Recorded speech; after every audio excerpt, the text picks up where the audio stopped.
Credit repair and mistakes to avoid.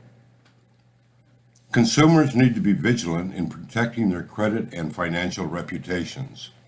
In today's age, lenders, companies, and others who transact business via the credit markets can be predatory, merciless, and not consumer friendly. One way of protecting your credit history and reputation is to know and understand some basics of the credit reporting, credit monitoring, and disputing errors in a credit report. Consumers need to be especially careful to not undermine their own consumer rights when dealing with the major credit reporting agencies. There are three major ones: Experian, Equifax, and TransUnion.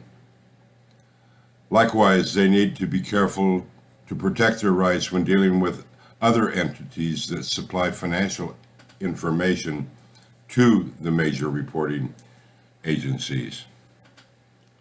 Credit reporting agencies are required by the Fair Credit Reporting Act, the FCRA, to investigate every credit dispute presented by consumers.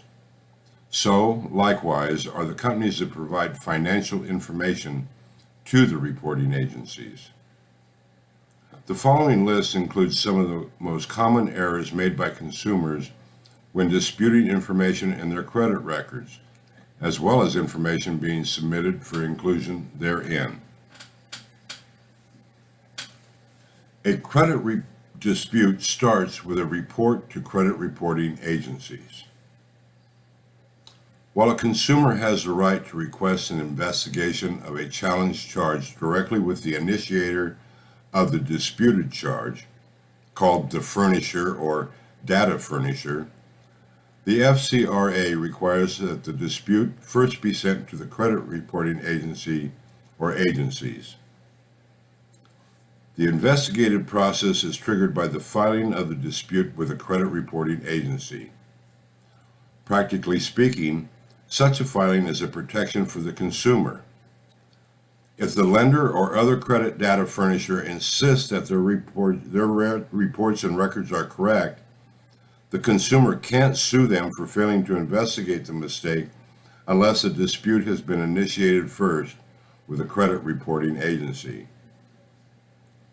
As a noted commentator said, quote, "Most people do not realize that it is not illegal to report inaccurate information.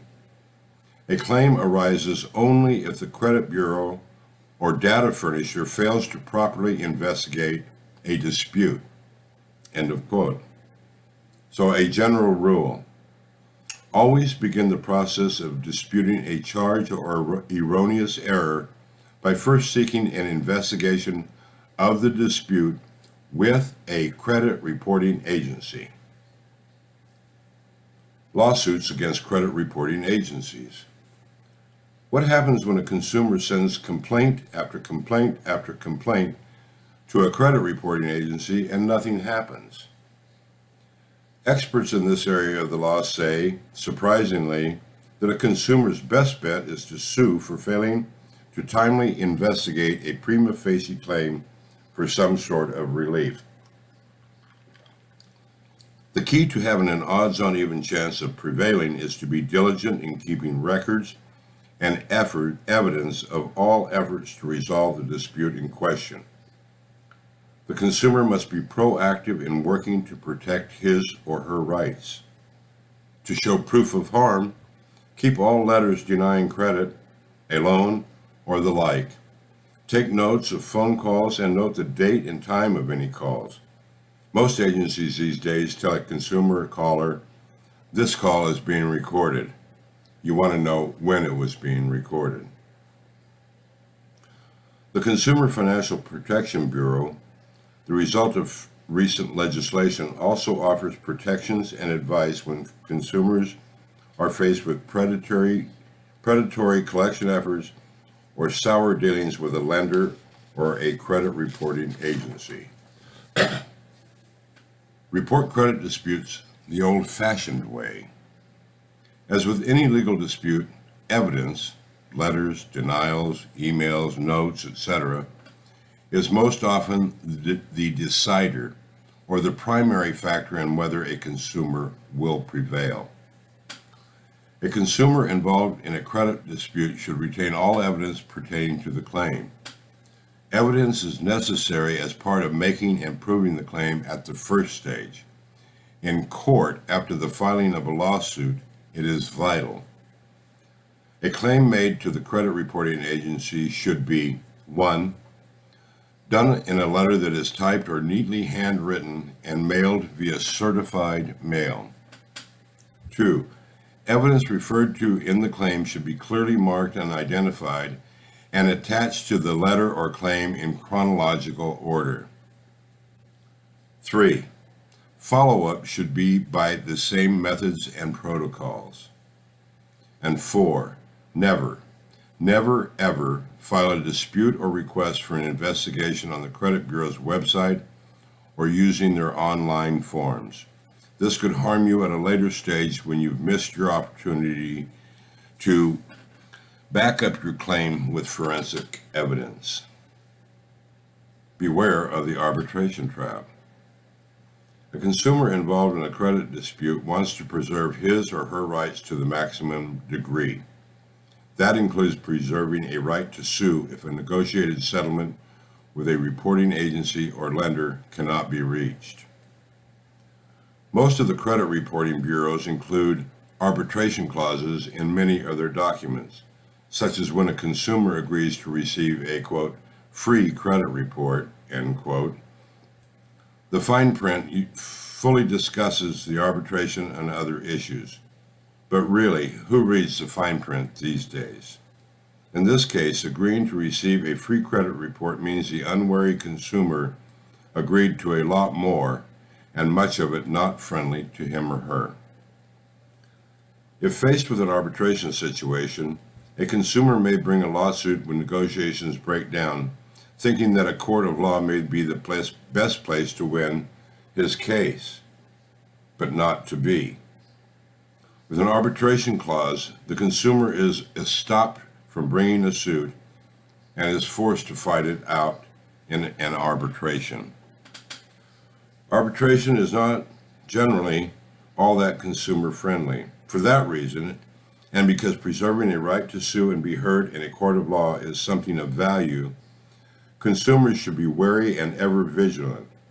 They should read the fine print, and they should not get caught up in an arbitration trap. Reagent of debt. Beware. Again. Debt claims do not last into perpetuity. By law or by terms of an agreement, the right to sue for or collect on a debt is time limited in some manner. As the Director of Privacy and Advocacy at the Privacy Rights Clearinghouse noted, quote, the legal expiration date on the debt should give a consumer a bulletproof defense of any lawsuit that's filed after the statute of limitations has run. The strategy only works, however, if the consumer doesn't accidentally or inadvertently re-age the debt. A consumer who allows for the re-aging of his or her debt has effectively foreclosed a legal defense that should have been available to sue and perhaps win in a court of law. Re-aging of a debt can happen in any number of ways.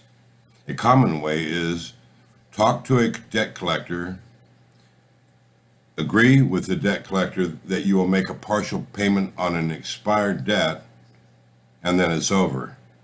This could result in the resetting of the clock on the collectability of that debt. In this case, the consumer probably re-aged an expired debt. Conclusion. Always begin the dispute process by contacting a credit reporting agency to file the first report or request.